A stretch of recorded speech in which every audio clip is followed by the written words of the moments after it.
Ladies and gentlemen, in this corner we have the brand new 2014 Buick Regal, and here's the important part, all-wheel drive turbo. And here, the brand new 2014 Infiniti Q60S all-wheel drive. And up there is the Loveland Pass. And today, we're gonna mash these cars up, but not the cars themselves, the all-wheel drive system, to see which one is better, taking on the brand new TFL car, Loveland Gauntlet. And that's coming up next on the Fast Lane Car.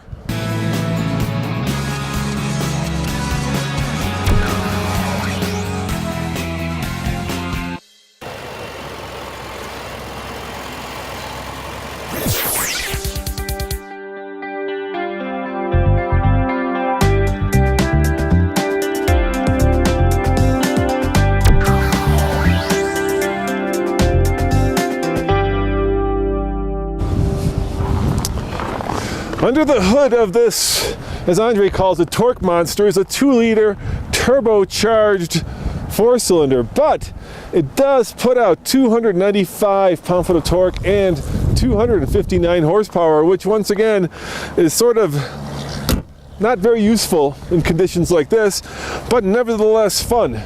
Wonder what it'll do without traction control turned out. Maybe Andre will try that.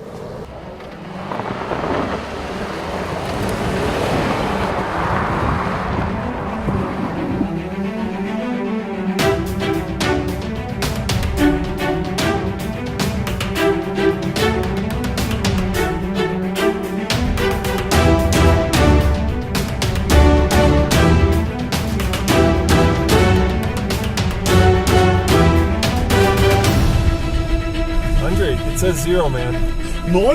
No. Null grados? Yes, no, it is 0 degrees. That's not freezing. In Fahrenheit, for all you Europeans, 32 is freezing. That is 0 degrees, which is basically... Minus 15. Yeah. Minus 15. Minus 15 if you're looking at the centigrade. This is certainly going to be a challenging Loveland Pass in the new Buick Regal all-wheel drive. Thank God for all-wheel drive. And these tires look like they're doing okay. Now, for all of you Europeans out there, you may recognize this car because it is in fact a rebadged Opel Insignia. All-wheel drive, yeah. So Buick is owned by GM, and GM is bringing over a lot of cars from Europe and rebranding them as Buicks here in America. So if you are interested in a car that has European feel, European pedigree, because this was as an Insignia designed to go on the Autobahn, then this might be a car you're interested in checking out. Now we're at the bottom of the Loveland Pass, Andre, and the road conditions are icy. Да, нормально сейчас идет. Yeah, it's pretty normal. I mean, it's pretty windy, and it's pretty cold out there, and thank God this car has a heated steering wheel. Хорошо. Yeah, it is a good option to have. Сиденье тоже. Heated seats. How do you turn those on, dude? Я сделал. Oh, you turned them on. Andre, thank you.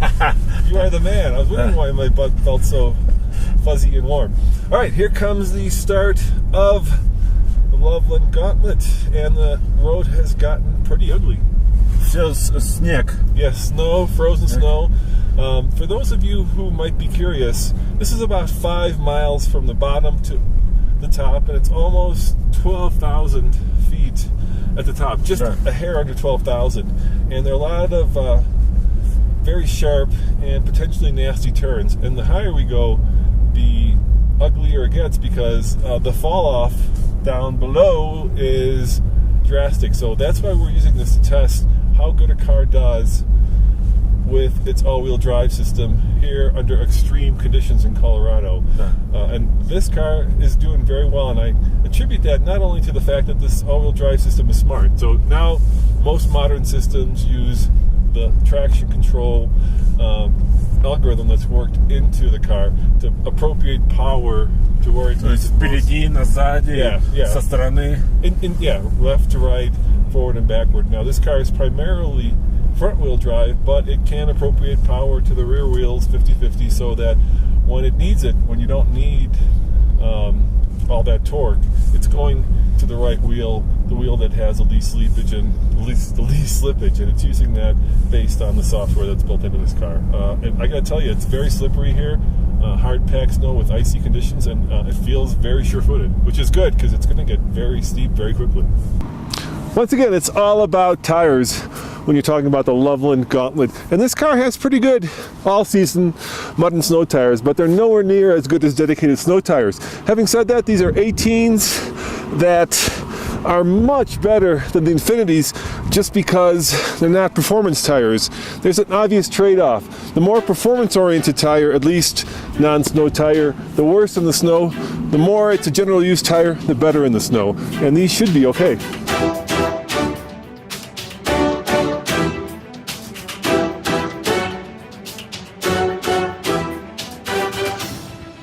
Andre, do you find this car to be a little smaller? Да, for a family sedan? Да, потому что на задних очень мало места для ног. Yeah, it's certainly more of a car in character with its European roots. Mm-hmm. It does feel a little tight in here. Shoulder width, headroom.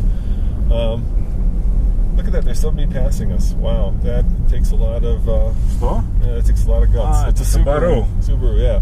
You know, sometimes people think that just because they have a Subaru or a pickup truck that they can do crazy stuff, because those cars have very good all-wheel drive systems, especially in the case of Subaru symmetric all-wheel drive. But the trick isn't just getting going. The real trick is stopping.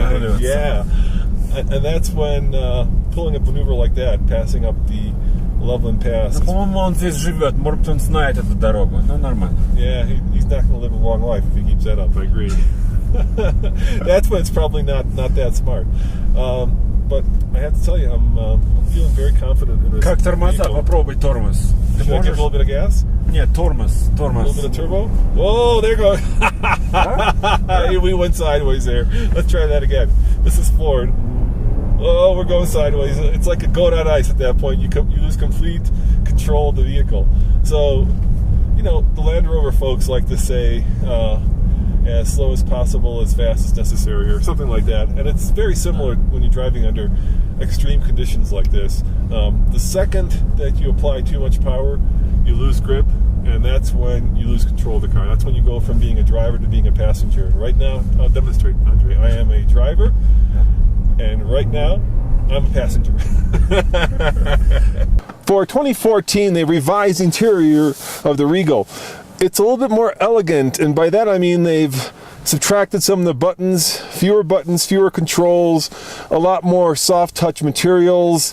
It's a nice place to do business, but at the same time, the Infiniti, which costs $10,000 more, feels like it costs $10,000 more. So Buick has taken a huge step forward in making this cabin be a great place to spend some time, but it's still not quite up to the standards set by the Infiniti. Yeah, people use this as kind of an out-of-bounds ski area, Loveland Pass. They hike, put the thumb up and hike to the top, and then they ski down to right here. It's very dangerous to do that here. I used to be a ski patroller, and this is a very high avalanche area, and this is another thing we should actually be watching out for. To our right, especially when you get fresh snow like this, it holds, north-facing slopes especially hold a lot of snow, but under the right conditions it will come down, and if it does come down, we're going down that side, and that would be very bad. Let's talk about this Buick a little bit. They have updated the look, so it does have that family waterfall grille now.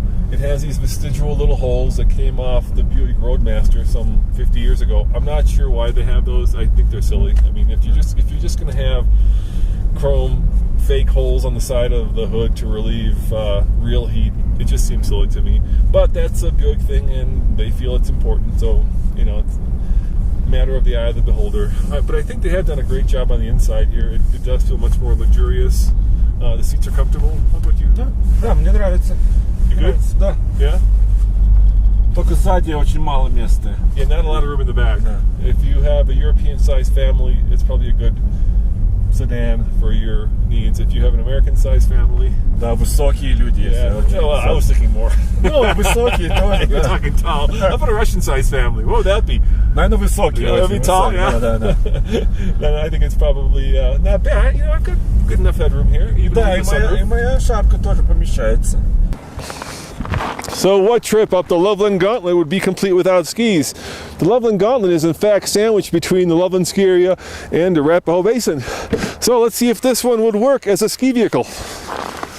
Big trunk, so they will not fit in the trunk, but they will fit if I fold down the 60-40 folding rear seat, which means that you and potentially 3 friends can take the Regal skiing if this is what you would choose to have as your ski ride.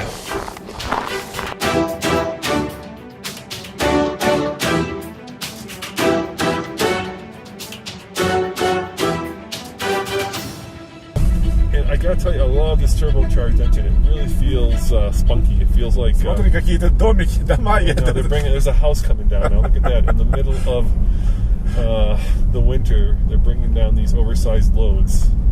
Who would have thunk, dude? Who would have thunk? But you know, you look at all the vehicles coming down, and there's not a lot of them that are actually two-wheel drive cars. They're all all-wheel drive Colorado type cars. Well, this seat is getting very hot. Ну, нажми здесь, видишь, тут кнопки нет, просто какая-то... Oh, it's got one of these little haptic touch feel, yeah. It's not great. I actually don't... Come on down. Come on down. Нажми вот, надо на... Очень сильно надо нажать. Not too hard, you can't push hard. Yeah, there we go. Видишь? All right, now we're doing this big hairpin turn, and I'm losing traction. I am a passenger at this point. Because this is where you can tell where the tires aren't quite hooking up. Oh, it's going sideways, Andre. We are definitely going sideways. But lay off the accelerator, and here we are back on the true narrow course. Now, this part of the Loveland Gauntlet is a little bit tricky because, let's face it, here you want to be a driver. If you go off the side right there ain't no stopping until you're at the bottom. Здесь нет забора даже, нет ничего, просто... Exactly, there is no guardrail.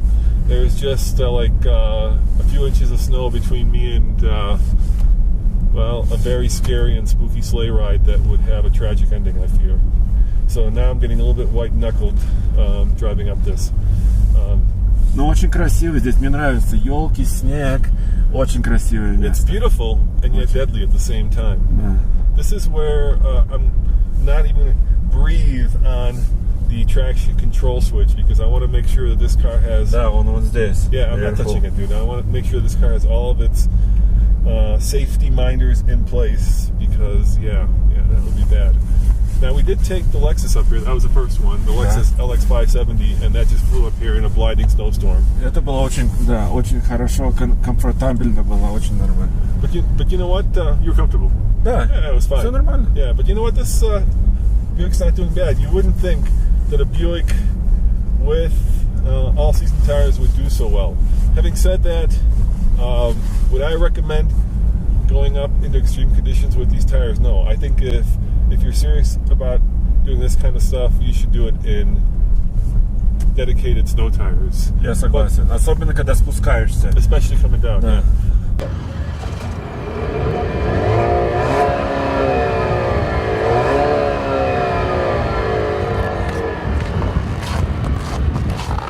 All right, if I'm being honest, and I'm always being honest, this car doesn't have the best exhaust note. It sounds a little bit like a vacuum cleaner. That's because it's a turbocharged 4-cylinder, and you're just not going to get that raspy, burbly kind of note that you get in a V8.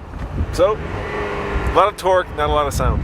You know, we do real-world testing, and real-world testing means that you test the cars the way that a lot of people drive them and the way that the manufacturers provide them. And manufacturers test cars under these conditions, and so they know what these are capable of.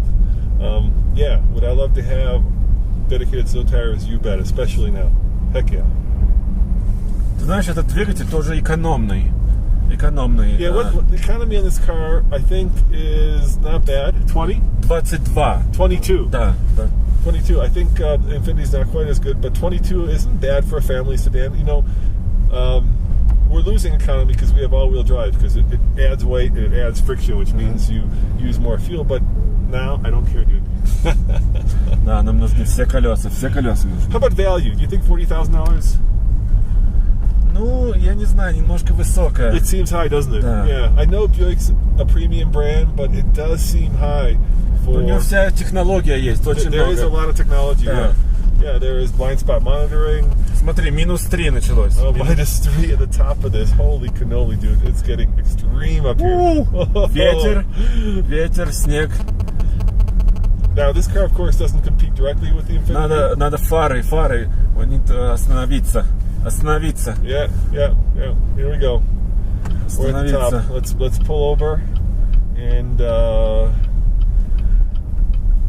see how bad it is out here. I think it's pretty damn bad, dude. Yeah. Вот наш грузовик, по-моему, тут рабочий. Hold on a second here.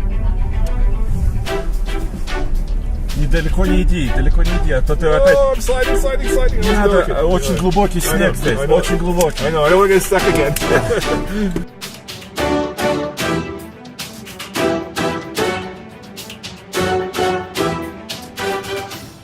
As always, this is Roman reporting for the Fast Lane Car. Please come back next time when Andre and myself take the Infiniti up the Loveland Gauntlet.